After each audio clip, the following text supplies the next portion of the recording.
Hello, welcome to True Hoop with me, Jarod, Hector, and Henry Abbott, back again, filling in for David Thorpe. How are you, sir? Good. You guys don't even know. We're like already an hour into this. Like we've covered a lot. We talked about marathoning. We talked about.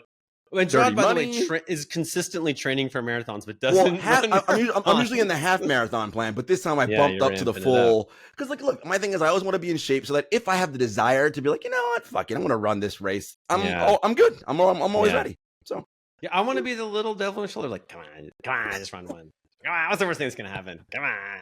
What's the worst thing? Come on. I mean, the training is by far the worst part of this whole for thing. Sure. The worst part. The other part is just where they hand you a medal. Like that's the part you're skipping. Like and the inclement weather that changes over the course of the 26 miles, right? That doesn't happen. It's always consistent. Don't even worry about that. Yeah. No, it's great. You're like, no, it's fine. And then that dinner, like after you run 26 miles, like you get the best dinner of your life. Eat whatever the hell you want to eat. And then again, like that's great. Yeah. You got to replace all the nutrients lost over those 26 miles. Yeah. And somehow those nutrients need to be like weird food that you would never like. You're like, I need a Frosty from Wendy's, even though I haven't had one since I was 7. You know? Sure. Yeah. That might be a good idea. Frosty from Wendy's. Now you're going to run a marathon. I'm like, ooh, note that. Yeah. Solid. It's a solid post-marathon choice. You might as well get some fries while you're there. Or a McFlurry. Now we're talking McDonald's. Oh, look. Now we're going a whole different place. Yeah. And you know this isn't a paid bit because we said Wendy's and McDonald's. It never happened. And never. That's a crazy thing, right? Like we talked about this on last show about we had talked about with David where when was it you? I don't remember. Days are running together now. Where Jordan wouldn't even show the Reebok on his Dream Team jersey because so he draped himself in the American flag, right? Yeah. It's like that's a serious thing. When you are a spokesperson for a brand, you cannot be seen anywhere near or around a competitor. That's like voiding your contract right there. And we're talking about the money these people get paid. Trust me, you will not do anything to void that money. Well, and Ethan Sherwood-Strauss, I think, has a good point. He's like, your main employer is the one that pays you the most. Correct. In the case of Jordan, right? Like, he works secondarily for the Bulls, right? And primarily for Nike, right? At that time. So, like, it's like, would he wear I was going to say a Wizards jersey, but and Adidas, like, terrible example. Would he wear an Orlando Magic jersey? Like, no. So that goes double for Reebok, you know? Oh man, no, it's crazy. We've had some good content come out on True Hoop this week. Everyone should be subscribed, of course. Henry had a great piece about this interesting time of year in Summer League where you have young players who can be very valuable to teams going forward. Once they hit sort of like the right amount of minutes and time playing and age and all that. And this is the time where you kind of want to start that process cooking. And I don't know, one team probably gets it right because they actually plan that way. Another team probably gets it by sheer dumb luck because somebody got hurt and they were forced to play some other guy. That's actually my favorite thing, Henry, that happens in the NBA. It's like teams get lauded for shit, and it's like, no, that only happened because the main dude got hurt and couldn't play, and the coach had no choice. So he had to play that dude. Yeah. There's a lot of like Jokic, the Nuggets picked Jokic 41st, right? Mm-hmm. But they had a first round pick. Correct. You know what I mean? Sure did. Like you guys are so smart.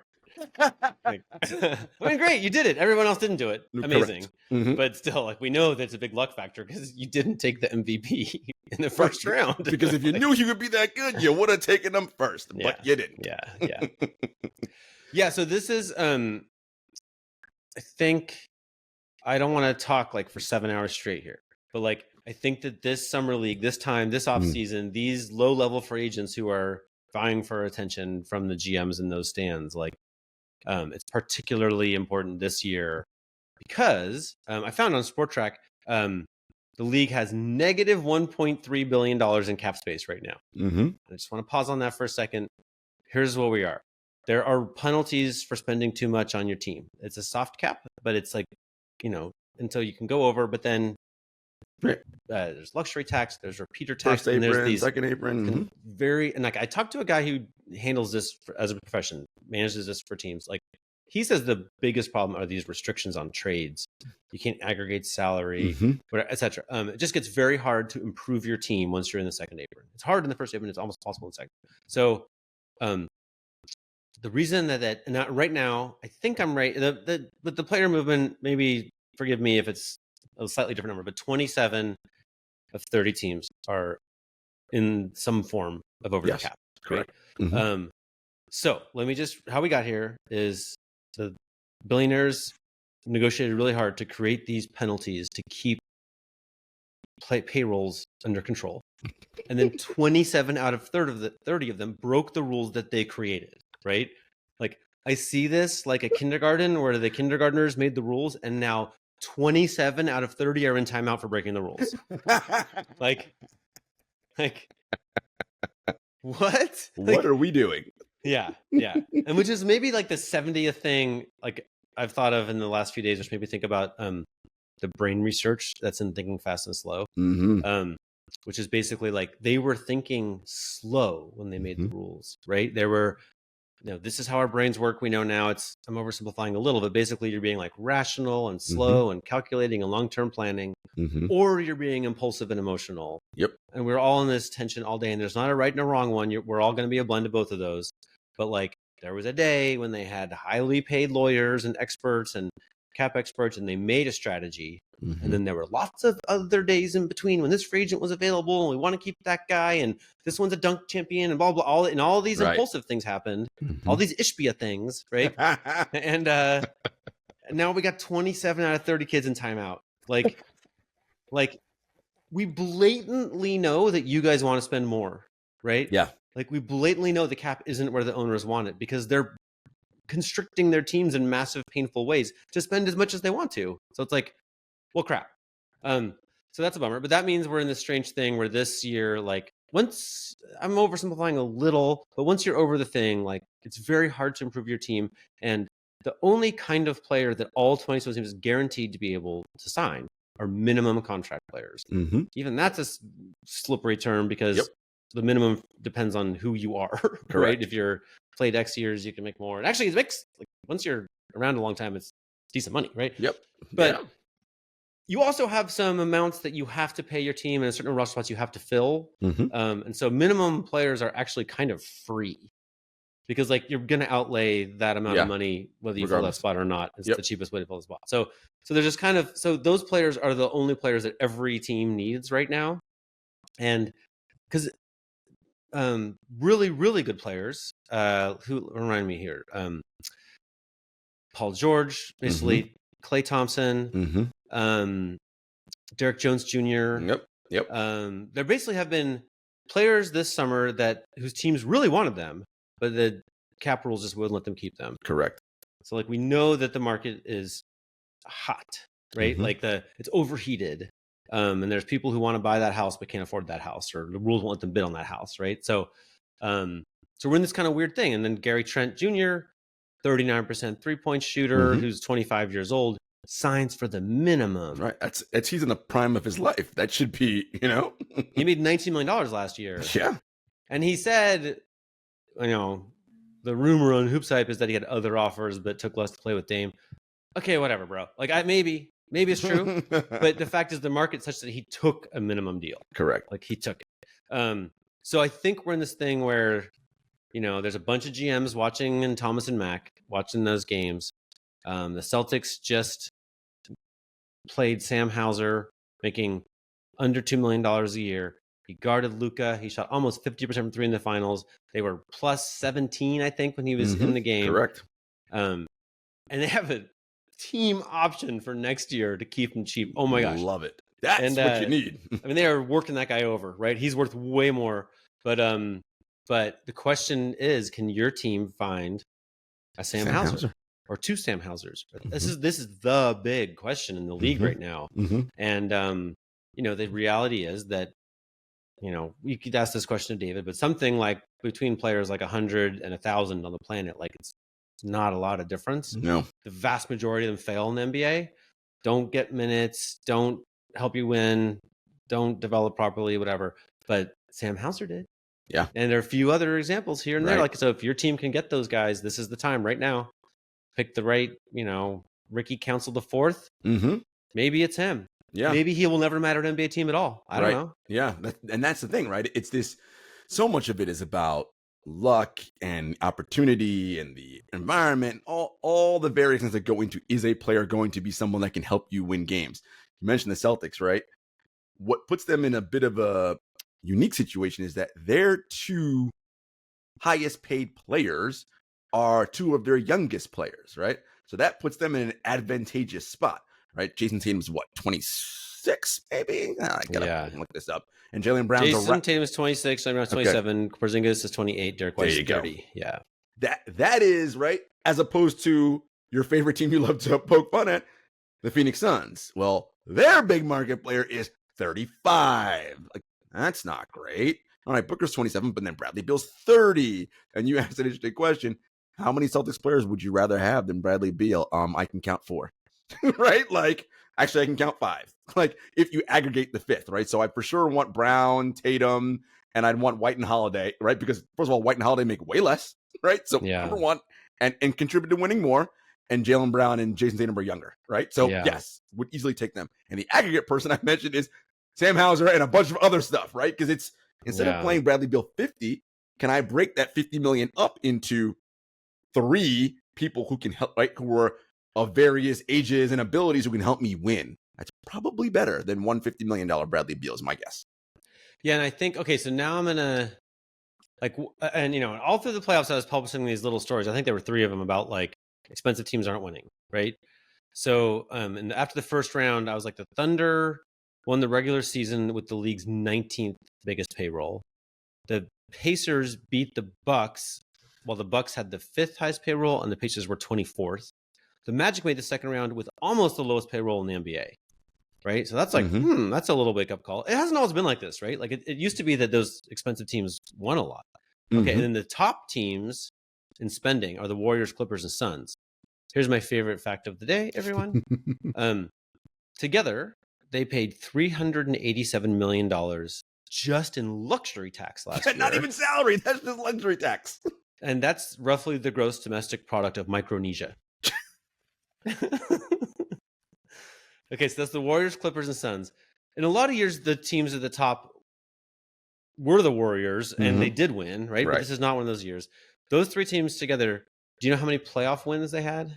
2. And they were by the Clippers. 2. This just sucks. Can you imagine owning one of those teams? And then the teams that actually made the NBA Finals had the 4th and 13th highest payrolls. I think that this is all kind of coming out of, well, there's a little bit of a conspiracy theory that I'm going to share with you here, labeled as such, which is, you know, in my early days covering the league, I started getting more and more into like the CBA and the lockout and like around then, as I got interested, so did LeBron James, right? And there were the banana boat crew. I don't like people calling them that, but you know what I'm talking about, right? They got very invested in the PA and had a lot of key roles at the same time. So when this all began, everybody knew that maximum players were underpaid. So like when LeBron was capped out at $30 million, he might have been worth 100 or 150 million, right? Depending how you measured it. Maybe even more than that. And so the value contracts were rookie contracts and max contracts. They changed the rules, which made sense. This version of the PA run by LeBron and his friends changed the rules to make the super max and just to let the max players get more, which was very fair. Yep. But they added all of these years to earn into it when you were underpaid and made it so that essentially this is a little bit of an oversimplification, but basically by the time you can make the biggest money in the NBA, you're in your 30s. Correct. But after age 26, 27, 28, players generally decline. And so right now there's suckers, right? There's suckers who are paying the 34-year-olds. Yeah, sometimes it works out. Sometimes you get a Steph Curry, but by and large, these, you know, the top earners are 32 plus, 33 years old, and the top players aren't, right? The top players in their 20s making less. And so I think like the Celtics just demonstrated, you probably want to have your superstars in their 20s when they make, you know, below market, then they get a huge pay bump. You know, Tatum's about to get his huge pay bump, right? Yep. Jaylen Brown gets a huge pay bump. Like then they get a huge pay bump exactly as their productivity steps down. At some point in there, you're the Suns. Yeah. And I wonder if you're a smart GM, right? One of the things that got lauded all the time in the NFL, and I realize NFL contracts are very different than NBA contracts, was Bill Belichick's way that he would manage the New England Patriots, which would be, I'd always rather get rid of them a year early than keep them a year too late, right? So Absolutely. then it's when they're ready for that bump, right? If you're the Celtics, do you say, you know what? Now's the time to get off of, I mean, not today, but when that point hits at 28 and 29 for Tatum and Brown, okay, we're getting off of them now, right? Because it's going to be losing back. You might win 2 championships before then, 2 more and have 3. That's a win for you, right? It's really hard to do, right? But you want to trade your star when the market is incandescently hot, right? Like the Thunder were pretty good with Paul George, right? But they got an incandescently hot offer, right? Sure did. Take it. Like the only other option is to wait too long, right? Wait till he's a little beat up. I mean, I'm a Blazers fan. They traded Dame at a certain point. If they had traded him 2 years earlier, like it would have cost them 2 shitty seasons. They had 2 shitty seasons in between, right? Like Henry, 2 years early. Do you mean when we reported that he wanted to be traded? That and he then said, no, that wasn't me. It could have been. Yeah. And then he actually has, like, just to recap, he has since fully said that summer he wanted out. Like he's so you're fully saying True Hoop was right the first time. Yeah. Shocking. I know. Dicks. But yeah, I do think, like, this is the way markets are, right? Like if you sell at the peak, everybody says you're crazy to sell then because you have something that's at its peak, right? This means like you bought whatever, Microsoft stock at $5 and now it's at 5,000 and you sell it, then everyone's like, oh, but it was so good. It's like, no, that's when you sell. That's what the top feels like. Otherwise you're selling not at the top, right? Which is what I think that this is the problem is that if you sell at the top, everybody questions the GM. Correct. And GMs are very sensitive about their jobs. So, yes.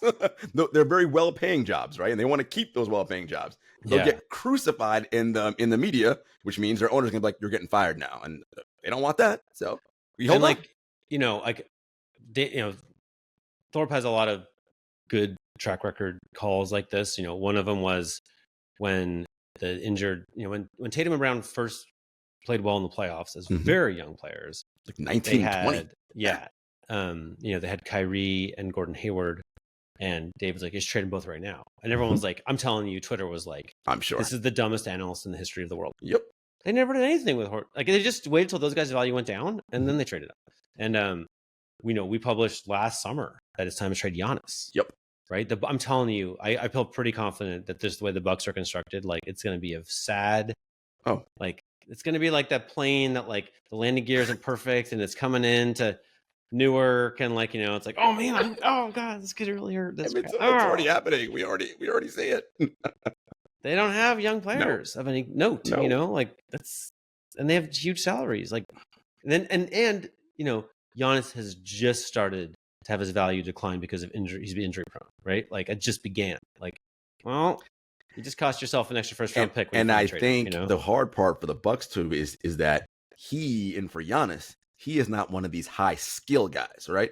His skill is I play harder than everybody else. Well, that skill has a shelf life that's different than I shoot elite like Steph Curry, right? Not that Steph doesn't play hard, but when your main skill is I just play harder than everybody, well, you're going to probably get injured and play a little less hard.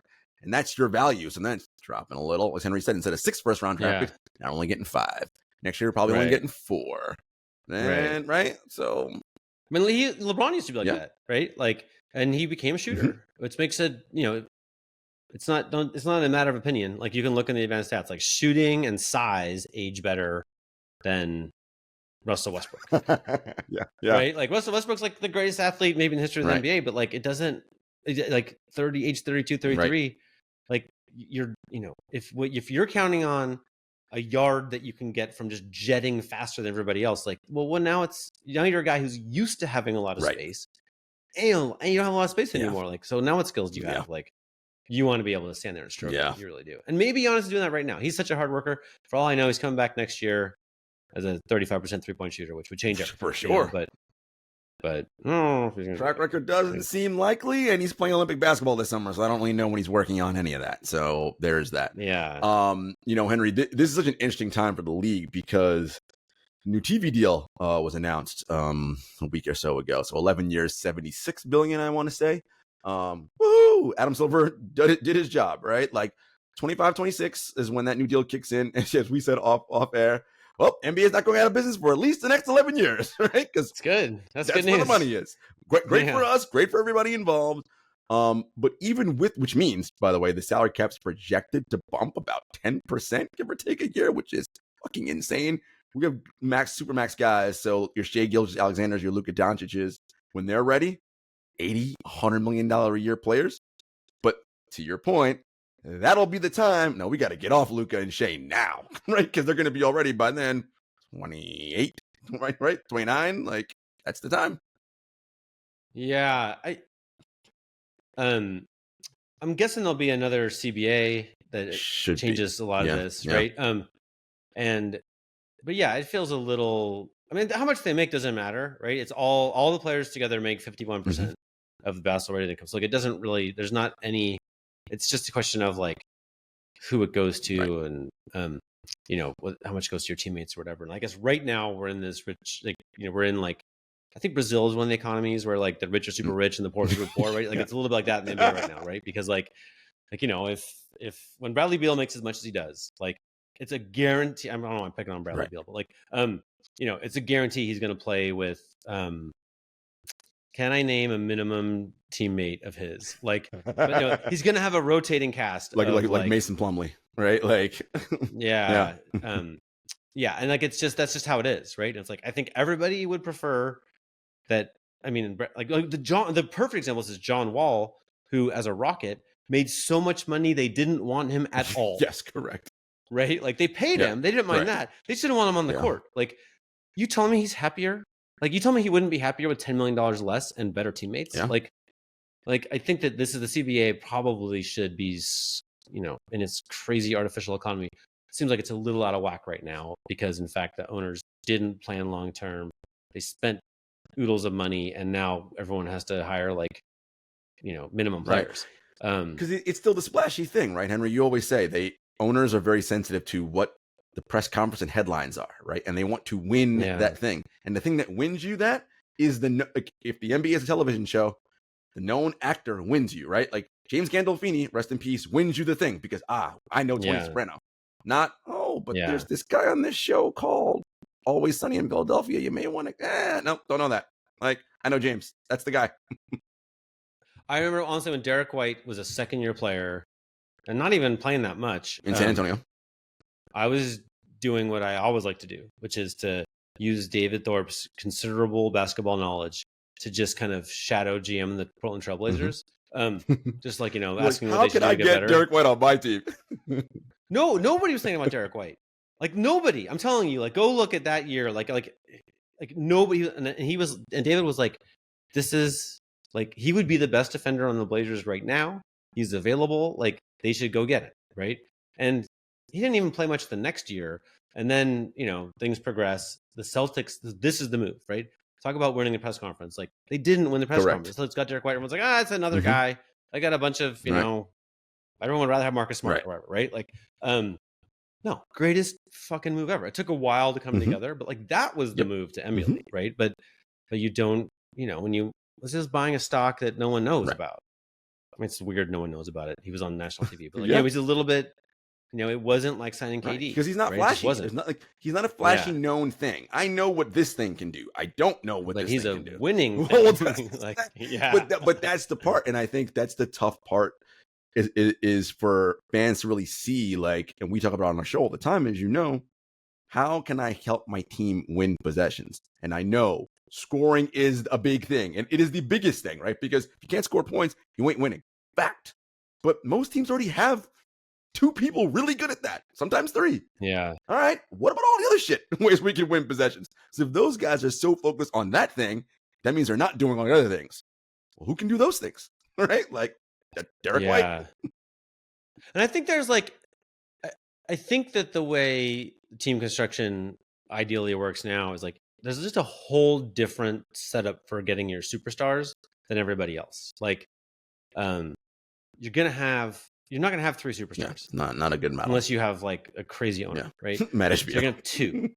And they have to be superstars. They have to do, this is the conversation that is overhad, right? Like this is on ESPN every day. Like, how do you, like, yeah, okay. But the mistake we make is like all down the rest of the roster, everyone has like would-be superstars, right? Like this is why, these like these dudes who shoot every minute and aren't superstars because they aren't efficient. They don't play D. They don't like those guys hurt you. If you just look at my like they don't. That's not like these guys who need to dribble and and maybe dribble into traffic or dribble off their feet or whatever. Like yeah, it just doesn't work out. Like so these like I was honestly like Rob Dillingham. Like I'm sure is great and like once in a while a Rob Dillingham turns into a Donovan Mitchell, right? Like so like usually not. Usually these little guys who need the ball a lot, like they just never rise in the plus minus sets. Rob Dillingham, until proven otherwise, he's like a would-be superstar. But if he doesn't become a superstar, he sucks. Yeah. And so, but meanwhile, there's like this host and the whole other. So, and also the other thing about those players is they can't play with superstars. Like, actually, Anthony Simons is a little bit in this. Like, I think Anthony Simons is amazing. But like, the fact is, I'm pretty sure with the amount that he needs the ball. So like, he's not a good enough defender to be a real deal superstar, but he's only useful with the ball. And he's he's a man who's hit 13 straight threes. Like, and he's a dunk champion. Like, he's got skills. He's an unbelievable. But to me, like on a good team, he has to be your sixth man, right? Like, because he can't play with your star, right? He can't. He just needs the ball too much, right? So bummer. Okay, so to me, like you're getting a star, and you want to clearly and carefully make sure that person's an incredible scorer and does all this stuff. And then you're getting everybody else, and for everybody else, they need to be Derrick White. Yeah, right? Literally. Yeah, they need to have like this totally other set of skills that doesn't need the ball much. That makes space for stars to score. That doesn't make your star have to guard the best player on the other team every night. Blah, blah, blah, blah, blah. They got to have size, all these things, right? Otherwise, you're going to be up against a team that does have a Derrick White. And you'll lose. And you're going to be worse than them. It's like they kind of need to shoot. They kind of need to play D. They need to do all this stuff. And, I think that's the market. And in that market, money absolutely matters. Like they also need to be cheap. And you can't fall in love with them too much because if you keep them, if you can't keep finding new ones, then your payroll gets bananas, right? So because it's like Derrick White now, right? Who I forget what his deal was that he just signed, but it's a good one. But Derrick White is now 30, I believe. Well, at some point, right, we're already getting to that stage where it's like, ooh, so maybe we keep him for another 2, and then it's like we got to find the younger version of him to replace that at making way less money. And this is the heart of David's business, right? Player development. So yes, David has all NBA guys and superstars he work with. They do a separate thing. Everybody else, it's how do I keep you on this roster, get you paid, and how are you helping us win possessions? And he talks that one of the examples I love he gave is a player who, one of his players is a teammate of his, and said, he's got talent, but I'm not sure he works smart. Like he works on things, but he's not smart about what he works on. And Dave's like, well, what do you mean? He's doing all these like Jason Tatum step back, and it's like, that's the thing, right? Jason Tatum does that. So that's not you. And Jason Tatum, Jaylen Brown gets to do all that shit. You got to do all the other stuff that Henry's talking. That's what you have to work on. So if you're Anthony Simons and you're on a team like that, like it's already good, you mentioned dunk champion shooter, so you can do the things. You've got skills that would suggest you should be a pretty good defender. You're clearly a good athlete. Like, can we develop all this other shit for you with that skill set that you have to make you into a Derrick White player? Derrick White, by the way, who I just said just signed a huge deal, making, I don't know, $35 million a year now, something like that. That's pretty good. And champion, pretty good. Yeah. Yeah. It's about like Anthony Simons has everything he needs to be in highlights and put up crazy scoring numbers. Like if he wants to be on a really, really good team, he needs to Derrick White it up, or come off the bench. I think those are the choices. There's Jarod, I've completely lost my train of thought. I was going to say something really meaningful about Wow. That's embarrassing. That's all right. Listen. I mentioned David, so let's talk about David's piece that just came out. That's exactly what I was thinking. David, listen, what our secret weapon at True Hoop is David's big basketball brain. I mean, the things he knows about basketball and the players he works with, and Henry always says, like, when we have our calls with him, we do wear him out sometimes by asking him all these things. And sometimes I can tell he's exasperated by a question we ask, by how he sighs before he answers it. I'm like, that wasn't great. Wasn't one of my best questions. That's fine. He'll answer it anyway. His big thing is, how can we do what is best for the NBA players, right? Because that is the business that he's in. I mean, these guys are so talented. This league is full of dudes that have oodles of talent. There's millions of people in this world that can play basketball at a high level. Majority of them won't make it and won't be good because of the circumstances are not set up for them to be good. One of the things the NBA has set up poorly, in David's estimation, and we agree, is Summer League. And there's all these great analogies in the piece, Henry. Like, you wouldn't train for Everest by frolicking on the sand dunes, would you? And I'm like, oh, probably not. All right. And that's what Vegas is. It's like this very strange, it looks like basketball, but it's not really basketball, right? It's like a big party, essentially, for the people around the NBA, the people who don't play. And it's the worst possible scenario for the people who are actually good, which are the players. And it's tough because people and fans put a lot of stock into it, right? And it makes the league a lot of money. And it's this thing, and it's on TV, and yeah. But guys, with these draft picks and these young people, and is this the best possible thing for them to be doing to do exactly what we just talked about in the opening segment, which is help your team win possessions? Verdict: no. Yeah, so that is why I was first thinking about thinking fast and slow. Is like, so David's basically, I'm going to paraphrase several thousands of hours of conversations. But basically he's like, he's trying to get young players to make like a 2, 3, 4 year plan to become better than Anthony Simons, right? Like, and poor Anthony Simons and Bradley Beal getting all the strays in this episode. Look, it happens. It's not fair. They're good dudes. Great dudes. And they're very good basketball players, to be fair. Very good basketball players. I'm not sure why they've come under such scrutiny today. If we can get to the bottom of who did that to them. Yeah. So he's trying to say, like, look, like, your handle might be adequate to get to the rim against a weak defender, but you want it to be Kyrie level, right? And that's not something you can work on just one summer, right? You just got to keep going, keep getting better. And that's now in your plan, right? Is you're going to have okay. And what about, you have a left hamstring that tends to tighten up. Like, let's not just like get a massage and go play on it. Let's like make a real plan to have you like not have that problem anymore. And on. We're going to take long-term solutions. So, and the enemy of this is like, this is a really fun game to play, right? It's this sport, the players in this sport, like baseball players don't play full games in the off season. Football players don't play football. Like, almost every sport, people are happy to sit away from it for a while. Basketball players love to play basketball, which is great. It's a great, fun sport. So like the enemy always, though, is like, I can like hammer dunk over you and like swing my crotch in your face like today. And like that's maybe more fun than doing this long-term hamstring treatment. Right.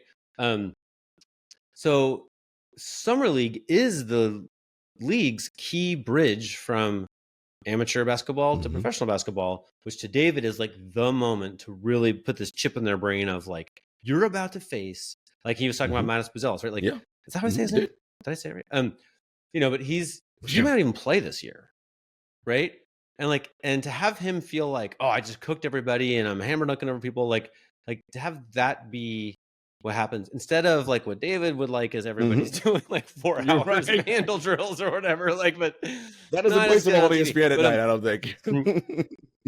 But yeah, we're kind of getting from like, everybody, I'm going to paraphrase the criticism of American basketball, but it's AAU and it's like, flash in the pan and you're not really getting coached, blah, blah. Like we kind of have like the NBA's own bridge league is kind of AAU. Which means the real work starts after Summer League. And it's like, well, and then to your point about making money, like, it's making it kind of a circus like this makes some not a lot, money. I'm sure. We're selling inexpensive tickets for one arena in Vegas, and the TV ratings are meaningless, right? So to me, I'm like, we're selling out the basketball development for cheap. Like if you're going to sell out something as important as the future of these players, like make a ton of money. But they're not off Summer League. Like, and I don't even think I could. Well, I don't want to go down this road. But like, you think I might be losing money? I don't know who makes that money. No, but like, I don't think the league makes that money. They don't own Summer League. It's the official league, but anyway. But so David's story, you should read it if you haven't already. But it has like a whole thing about just like what would be better, and maybe so much on TV and so many people watching is not great part of that. But it's all of these things feel like the people who run the NBA, it would be better if they were long-term thinkers, and they're capable of that, and they often do. But then short-term things come up like, hey, we can make an incremental extra 15% on ticket revenue this summer if we make these other changes. And now David's like, literally, I mean, he was just in Vegas. He's there with his clients. He's trying to make players better. And one of the big problems they have is trying to find a ball in a gym, right? A ball, freaking a a ball, a like, basketball. I can't find a basketball. I'm sorry, what? You can't find a basket? He asked a player why his handle was so bad in games. He's like, because I can only dribble for 4 minutes before the game. Like, now, a lot of people are to blame for this. And frankly, the organizers of Summer League, we went through a little bit of a similar thing last year, and they were like, they claim that there are gyms and balls available, and Dave is an idiot or whatever. Right. I don't know who's right, but I know that players are really having a hard time finding a ball. And to me, I'm like, players could bring balls, teams could bring balls, everybody, like, but the fact is, like, it's not functioning as a place to get better Which at is basketball. The whole point of this exercise, is it not? Which is the whole point. Not to get better at the thing, I assume. Like, it'd be nice. Like, what else are we doing otherwise if we're not trying to get better at this thing? I don't know if you saw this, and I didn't read the article, but apparently some teams like have their own gym, like at Summer League. So like the Wizards have it this year. The Raptors have done it in the past. Like, but I'm like, okay, and I'm not familiar with the gym locales in Vegas, but it's like there's more than one, right? Like there's high schools, but there aren't 30. Correct. Like, like this is the problem, is like it's not a very sporty town. Like, like I think you could have it. I'm gonna if it's in Chicago, I'm guessing there are 30. Easy, right? Like, but in Vegas is like a place people go to drink, not play basketball. Like, like it's fair enough. It just does. It evolved a different Adam, way, since you already have a private equity group and a bunch of big money people have already built out Vegas, preparing for your new team that's coming there. We already know. Thank you. I know you don't want to say that, but it's true. How about you just build an infrastructure also that makes Summer League possible? You can. But it wouldn't even work because they don't care, right? Like, what are you going to do with your 30 courts 360 days of the year? I just, to me, it's like, it's just not a good, they chose that place. They chose that place. Like, why? Well, because there's a bunch of people with money walking around. And go to pool parties and shit during the day and gamble at night and stuff. Yeah. Like, they chose, they had their priorities are clear, right? Like, it's just not where you go if you're trying to, on that grind, That is not the place to go when you're about that grind, for sure. No. Well, it could be a different kind of grind, but Jarod.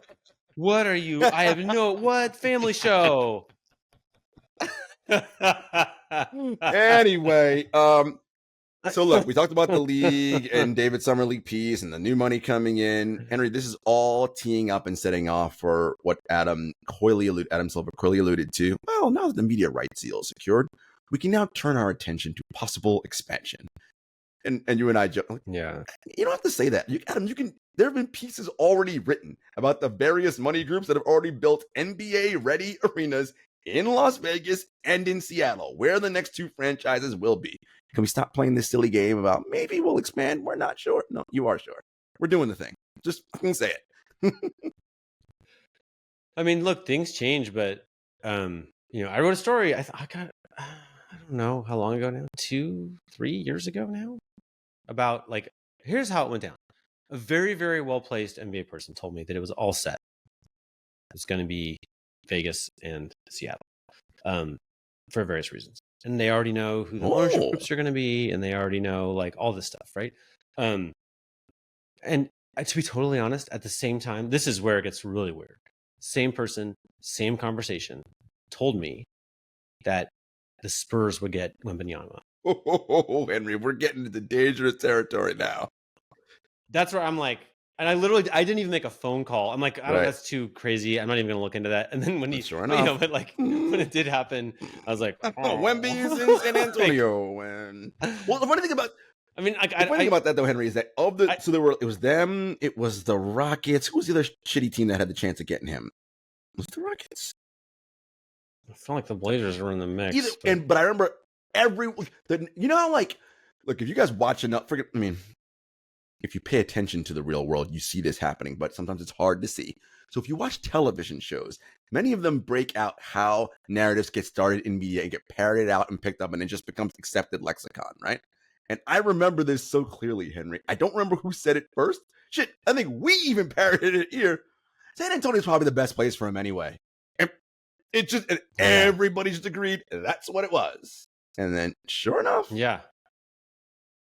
Well, and I look, to be super clear, like, I'm a journalist. I have no evidence whatsoever. Yeah, right. We're not that reporting was this happened.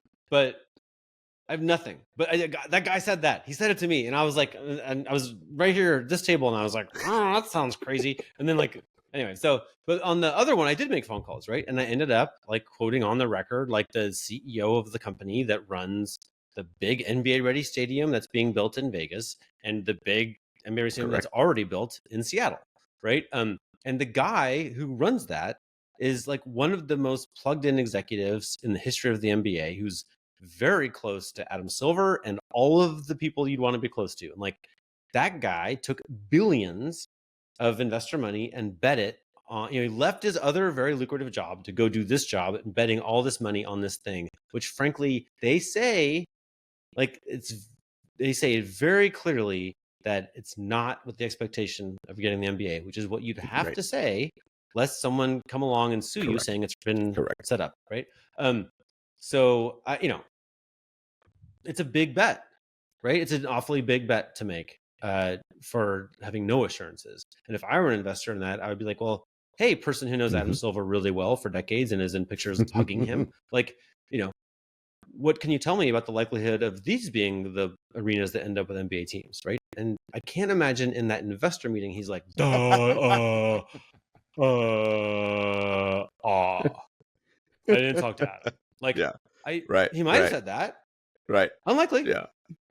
Unlikely. If you are requesting hundreds of millions, they're not going to do that under like, it might. People don't make bets like on might. Like, that's not how that kind of thing works. Not normally. I mean, they did, like, Kansas City has a big NBA ready stadium that never got an NBA team. Like it's not out of the question. Sure. That's like, it's possible. But man, the most likely thing by far, and to me, like, this is an insider's thing. Yeah. This is like the Senate, only it's smaller and more exclusive, right? Like if it's one thing if like the municipality of Kansas City like takes a flyer with some taxpayer money, sucks for the Kansas City taxpayers, obviously. For an insider, it sucks. Yeah, for an insider to do this, I'm like, oh, it's a little like. Find me someone, like, maybe on the one hand you're thinking that I'm like a conspiracy theorist here. On the other hand, find me someone who like is a truth teller who works day in and day out in the league, and ask them if they think this sounds a little cockeyed. Like, yeah, I don't know anybody like that. I 100%, 100%. Well, there's a question for you. Do you think? I mean, I know the owners want it for the various reasons, right? Because whatever the expansion fee is, $5-6 billion per team, that gets divvied up amongst the 30 existing owners. So of course they want it. Does the league need 2 more teams? I say no. I don't know. I mean, I think it's like, well, first of all, expansion fees used to be huge tiny, now, right? It used to be like 300 million, I think, something like that. It's new that it's this kind of money. So it's like you say, together it might be $10 billion. I think someone told me like 300 million per. That's not, right? That's not nothing. So like that's an extraordinary amount of money. And the cost is like what does it cost the existing league? Like, is it weaker in any way? Like, it's hard to. There is plenty of talent, I think, now. You're bringing 2 more markets in. Like, it just seems like it's hard to know what is going to cost them $10 million. Yeah. Right. But I think we should be aware that like the big money in sports isn't from the audience anymore. Right. This is a way to get 10 billion from billionaires.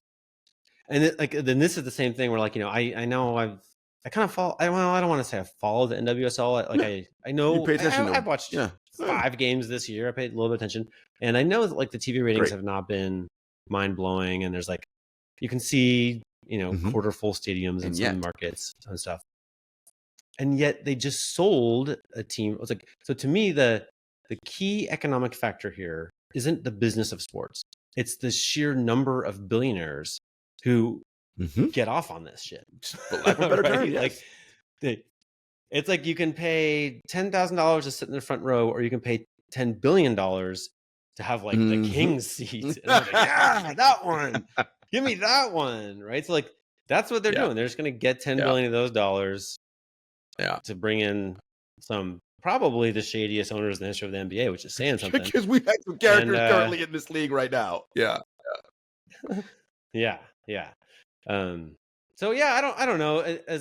I'm happy for people in Seattle. Fans, yes, fans in Seattle. And look, people are going to get jobs now, right? There's now every job that exists on an NBA team, there will now be potentially 60 more of them exist now, right? Because one of each on going forward. So that's good. And we're going to make up, there's going to be there'll be like 6th, 7th, 8th players on those teams. Like some Derrick Whites coming out of that. It's kind of fun to just get more players in the mix. Maybe the schedule's conceivably the schedule will be better. Conceivably, this will mean like less flying great distances for. It could be less travel. Hopefully, they're going to do some realignment, I'd imagine, right, to make the schedule balance. They have to move some teams out of the West and into the East. I think Minnesota's got Minnesota. Go I was thinking Memphis because Memphis is in the East. I don't know why the fuck they're. I think that's a good debate. Yeah, or like Memphis, New Orleans, both of them. Yeah, geographically close. But I think if you look at where NBA teams are located, there's like that's Minnesota's very close to Chicago, Indiana. Maybe they moved Minnesota. Ant-Man, the Eastern Conference. Look out! Someone's going east for sure. But yeah. Well, would it be? And so a Clippers flight to Vegas is so much better than a Clippers flight to Minnesota. It's under an hour, LA to Vegas. This is it could be better. And LA to Seattle's not long either. Yeah. All right. So there'd be 2 Western Conference teams, Vegas and Seattle. So then we'd have to move 2 out, right? Yeah. And put them east. About right? Is that how it'd work? I think you only have to move 1 because you have to have. That's right. You already have it. Yeah, 15-15. Right? Yeah. No, you're right. It's then 16. We are. Then it'd be 16-16. Yeah, it's just one. It's just one. I think that's right. Yeah. But we have more. We'll have more games too, right? The new regular season. We'll have, or. I would guess they won't because people like True Hoop get so angry about more games. My guess is they'll reshuffle it. We don't want those True Hoop guys yelling about more games. That's their nightmare. Yeah. No, they don't. They literally don't give a shit about that. My guess is they'll rejigger the schedule in a way that is either slightly fewer games or basically make it so that like right now remember they did it where it was like it used to play people in your conference but not in your division. It used to be 4 times and it went down to like 4 or 3 or something like. Yeah, they're gonna do something like that. That's what's gonna happen for sure. I think they'll never get rid of like playing every team once because everybody wants LeBron to visit. That's the best. No one will give that up. Whoever the LeBron is 30 years from now, nope, he has to come to every arena. So that's that's how that works. Every arena. Yeah. I mean, look, again, league's not losing money anytime soon. Everything's all good. Listen, Henry said that we probably already known who the ownership group's going to be. I've speculated many times that look, Saudi Royal. I know it's not called that. The Saudi Sovereign Wealth Fund, the Saudi Public Investment Fund, which is their PR name for the Saudi Sovereign Wealth Fund, already owns every other sport, right? They own European football, they own golf practically. I mean, it's only a matter of time before and their money is already here, I'm sure, in some way. But now this would be more official if they actually own one of these teams. The question is, who's the front man or front woman they put to be in the governor's seat? Because they can't have, they can't say, Saudi, right? That's not that can't be on the LLC line of who owns this team. That ain't gonna look great in the PR materials. It'll be like City Football Group or Manchester United, right? Oh, what's City Football Group? Interesting. Yeah, or or it could be like Citibank. Like there's. I mean, it's like I don't know anything about Citibank in particular, but like Apollo Global, I've written about a lot. Like and they had a little wobbly moment where they were short of money. And the UAE, stepped in and became was already, I think, their biggest outside investor, and then quadrupled down. And so now, is that, so then Apollo spawns the fortunes of Josh Harris, who owns the 76ers, and Tony Ressler, and the Washington Redskins, and Hawks, Commanders, and the Washington Redskins. Yeah, right. So is that a UAE investment? Or not? Yeah. I don't know. Like what happens if the Crown Prince, if MBZ calls Apollo and says, "I want Josh Harris to sell the Sixers"? Excellent question. Does he or does he not? Question. Right. But that is the beneficial owner of the team is the person who can decide stuff like that. Right. And so, like, maybe this current construction is what you're describing, right? Like, maybe the United Arab, and by the way, the United Arab is literally, don't take my word for it, there's like white papers on this, like the it's like the global playground of money laundering, and it's the tippity top place that particularly money fleeing Russia goes to be laundered, and right, so like maybe it's Putin who gets to call, right? Like, if you're, anyway, and on. But also I think you can do stuff like, if you have dirty billions, you can buy Apple. And then, maybe some Apple executive comes forward and wants to buy a team, right? Like, there's so many ways this can go. And the fact that we don't, like, if I could live like 5 lifetimes and do a bunch of work, like I'd do one lifetime on just like, it's really, really strange to me that we cover business and politics without covering finance. Like, to discuss Joe Biden or Donald Trump at all without discussing who funds them is wacky, crazy bullshit. Like, it's completely useless. All this crap about policy and like the right and the left, like, that's not what's happening here. Where's the dollars from, my friends? Specifically, who are they? Right? Who funds that super PAC? Like, And if you just, like, I mean, I know like low level people in DC who know all this. They know 100%. Oh no, Biden can't do that because he took money from this for this. Like, it's like, well, we don't know. Not in the paper. Why isn't that in the paper? Like, it's all that matters. Agreed. Like, anyway, so there's a lot. I think this, and this matters in sports, Henry, because this is the thing. As these leagues continue, and this is just not the NBA, this is all professional sports in the world, right? You mentioned NWSL, which doesn't get a ton of ratings, got quarter empty stadiums yet. So, Willow Bay and Bob Iger just freaking bought Angels FC or whatever team they bought in California for however much money. These people are growingly in charge of the careers and lives and livelihoods of these rare and special people, which are these professional athletes. And seemingly, because they want to do more and more and make it bigger and whatever, and yes, the salaries are going up, so these people are getting rewarded for it. But at what cost, right? At what expense? And we talked a bunch about like their health, which these people clearly don't care about, the people who are in charge, because they just say, fuck it, who cares? We'll get another one, right? One of the famous stories, right? You tell us like, oh, what if that player gets, who cares? We'll get another one. What do you mean you'll get what do you mean you'll get another one? Like, that's what? But that's how they operate. Who cares? Torn ACL, never gonna play ball. Who gives a crap? We got somebody else coming in next. And that's a shame for the athletes and for us as fans and people who enjoy sports. Well, and to be super serious, like, okay, I've talked about it too much already, but this Malcolm Gladwell series on Hitler's Olympics, why did Hitler in 1936 take sports very seriously? Doesn't he have bigger fish to fry, right? Like, but no, sports are incredibly important because like Hitler was, setting policies like no Jews on the German team, and all of the, he's in the news for being maybe over the line of being like too much avarice, too much racism, etc. Right? And the Olympics are a chance for the world to weigh in. And so there was a lot of campaigning. This is what the podcast is about, like, among American elites. So like, are we going to boycott these Olympics? Or are we going to go? Right? And they decided to basically, we're good with it. We're okay. And like in the private journals of the key guy, we now know he was like fully a Nazi in his heart, right? And this American guy. But then what we get is this very strange thing, which Hitler can't get anywhere else that I'm aware of, where we love Jesse Owens and we want to cheer for Jesse Owens. And the only way we can cheer for Jesse Owens is to kind of accept Hitler, right? Like, if we were not cool with Hitler, then Jesse Owens wouldn't be there, right? And so this is the most valuable thing sports are in the planet right now, is like, are you filthy? Like, are you absolutely, like, how that dude MBS came to run Saudi Arabia? Are you filthy and terrible? Do you have no business running a country whatsoever?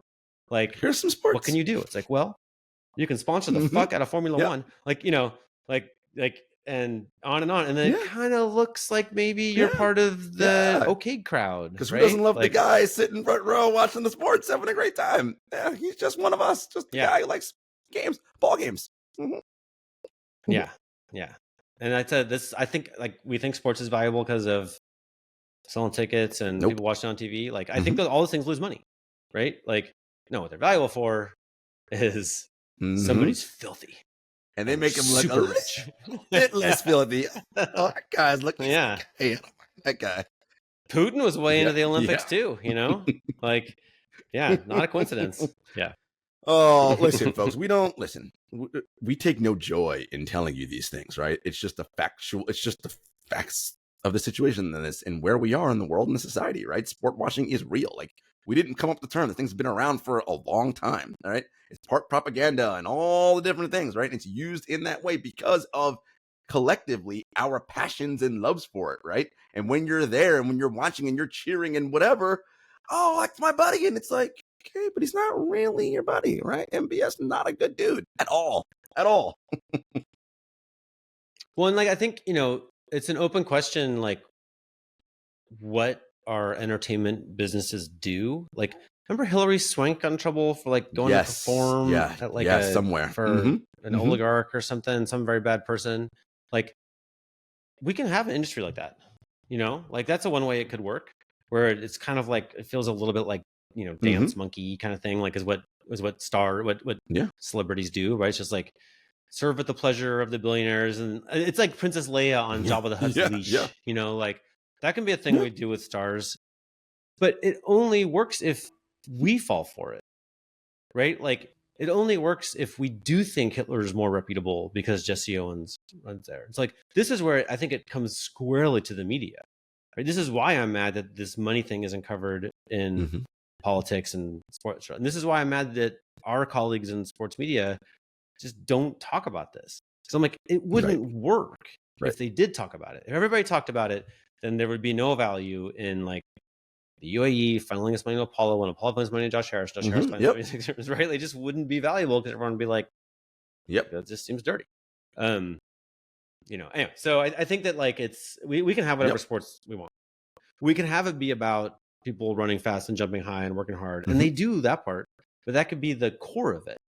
Or they could be using all of their Hillary Swank skills to just go and entertain at a private party for a pick up a check for however many, you know, hundreds of millions of dollars. Yeah. I would like that to not work that way. I would like that to not be the most valuable thing Hillary Swank can do, right? And like the only thing between here and what we want, I think, is just awareness. It's like, just don't fall for it. You know, don't tell me how great, you know, whatever NBA owner is. Like, I don't want to hear about what a great guy Matt Ishbia is when all you know is from the sports section. We had that, you know, that whole podcast came out about him, right? The whole series and with the mortgage and him fighting Dan Gilbert, and I'm like, that doesn't sound great, right? Like, that's not those private calls don't sound like a great dude, like, you know. No. And it's like, and if your favorite player is like Devin Booker, do you want that to be his boss? Like, right? No, I mean, do we? I don't. And it's interesting, right? Because one of the big things we talk about in the league is, you know, the push for more, you know, black owners and yada yada and whatever. And of course, LeBron's one of the people that's talked about as potentially being someone in a team. But it's like, well, but LeBron learned from Dan Gilbert, right? Like, his models for ownership have been Dan Gilbert, the Aaronsons, and the Buss family. I mean, it's true, but I think I don't know what LeBron would be like, but I know that he trusted not one of those people. That's true. That part is true, right? Like he used his power to, you know, he could have used it to make more money, but he used it to cede nothing, no control, right?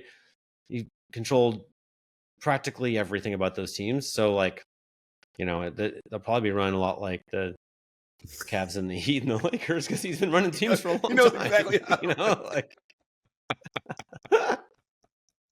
When the shoes on the other foot, like, oh, LeBron, you're the owner now. How do you feel about next contracts and what?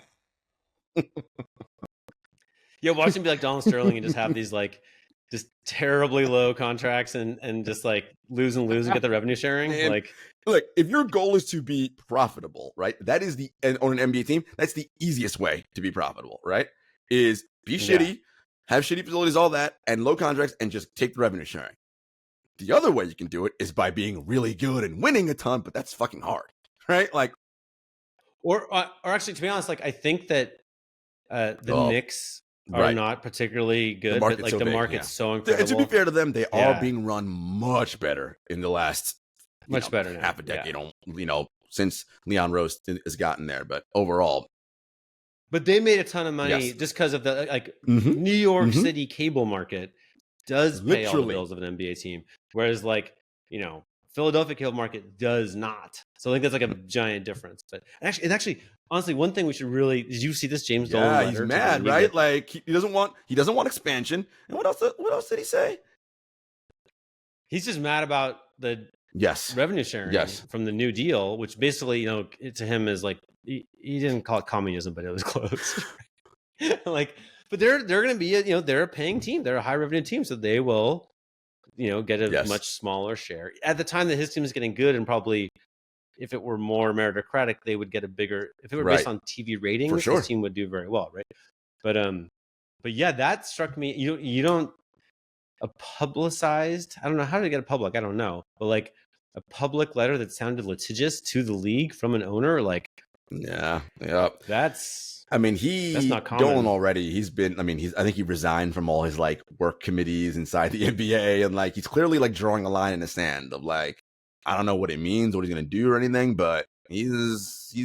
And I guess because of the market and all that thing that you said, and because of the Knicks, he can make things much more annoying than Adam wants them to be when he's trying to get things done, right? Like because he has enough power to do that, he can just make it really frustrating and annoying. And there's value in that, right? To some degree. I don't know how much, but there's something there that Well, he probably, I don't know if people want to throw in with him. That's just such a nut job, but he probably has.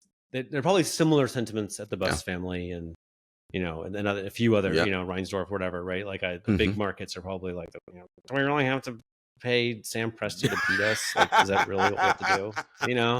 Like, Sam Presti to beat us. That's kind of what's happening. Sucks. That sucks.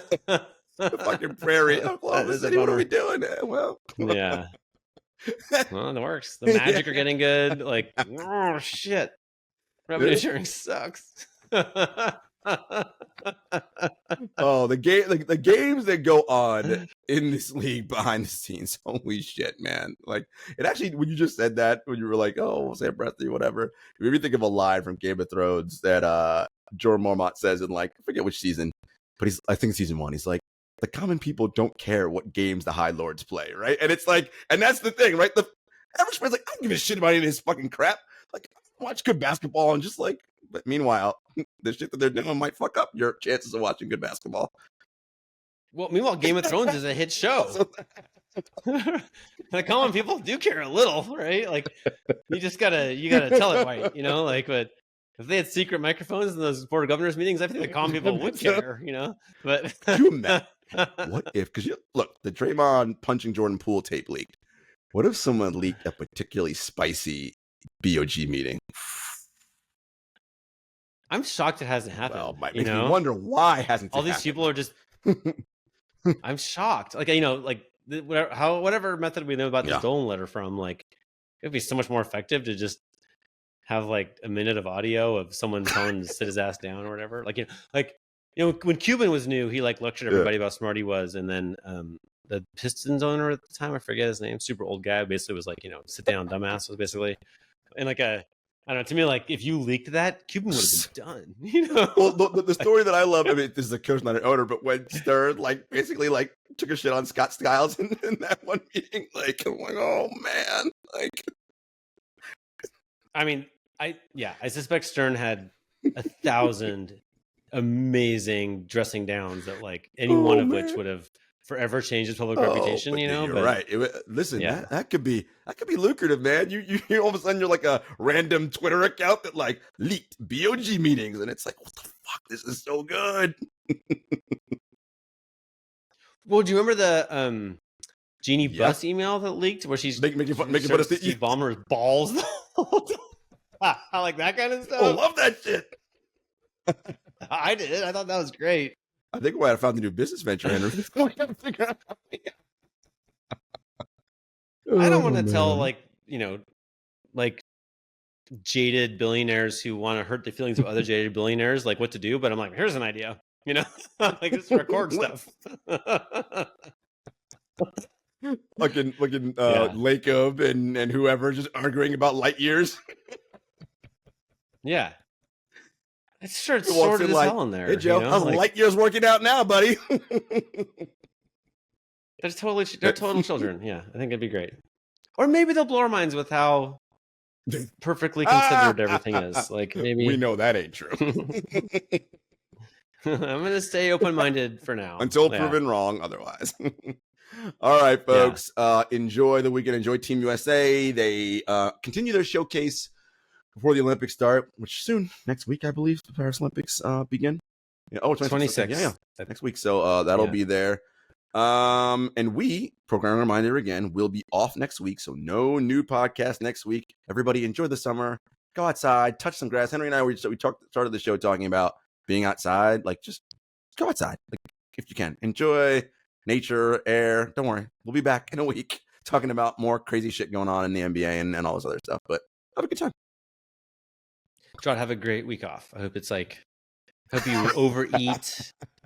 I hope you spend a little time, not too much time on the computer, but I hope you scroll through and find a marathon to sign up for. I love sign up for a marathon. Yeah, I hope you sit outside and strangers. Of course, that's a given. 100% going to be sitting. I'm going to be sitting outside saying good morning to strangers on the porch. It's great. I like that. It's a wonderful time. Yeah. All right, folks. We will see you not next week, but the week after. Take care.